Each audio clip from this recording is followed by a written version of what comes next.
Okay. So we're going to have some girl talk, okay? So it says that I got 6 minutes to record. They're like hacked in on my phone, whatever. So anyway, me and my grandmother and all of us were like outside and we were like talking about like my dating life and stuff like that. So like in my head, like the thought came up and it was like, okay, so like I got my very first dick pic and I was like, oh my gosh, I was like, that is so funny. So I got my very first dick pic and I was like, that's great. But I didn't know what to do with it.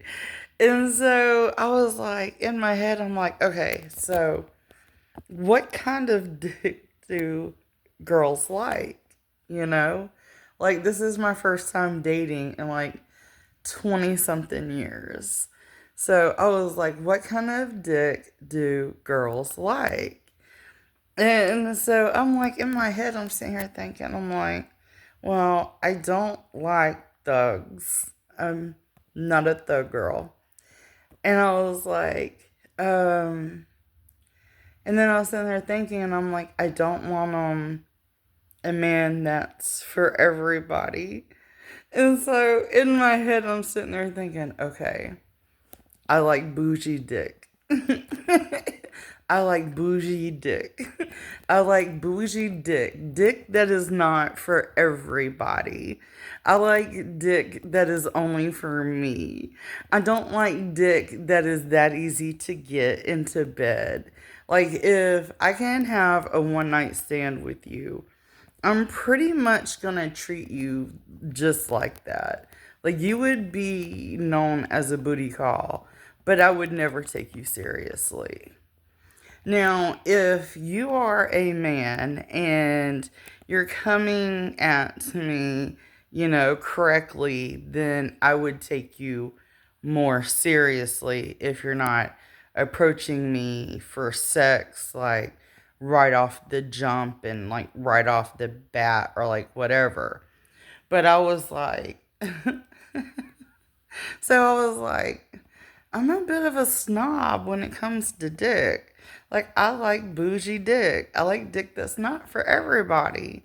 Like, I like men who can handle themselves and, isn't out just laying around with every single girl all over town.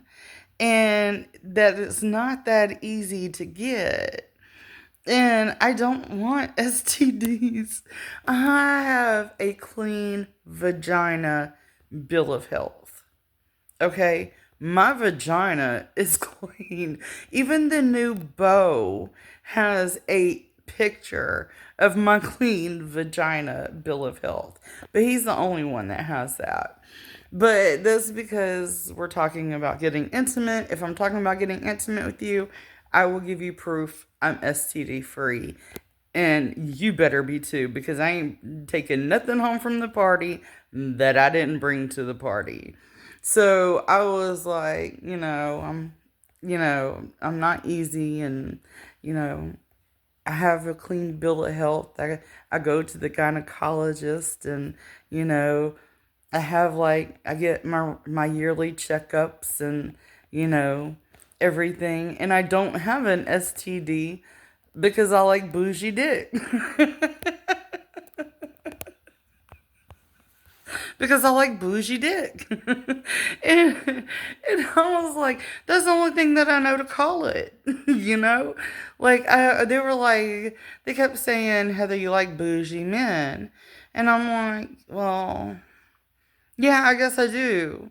But I think like a blue collar, hardworking man can be a bougie man too if he's, you know, sophisticated when he comes home and, he's providing for his family or like whatever. Like, I don't think bougie is like a income thing or like whatever. I think bougie is the way you carry yourself and like who you are as a person. Like I don't think like I don't I don't think like being bougie is like, oh well, you're upper class and you have all the money in the world. I think being bougie to me is having class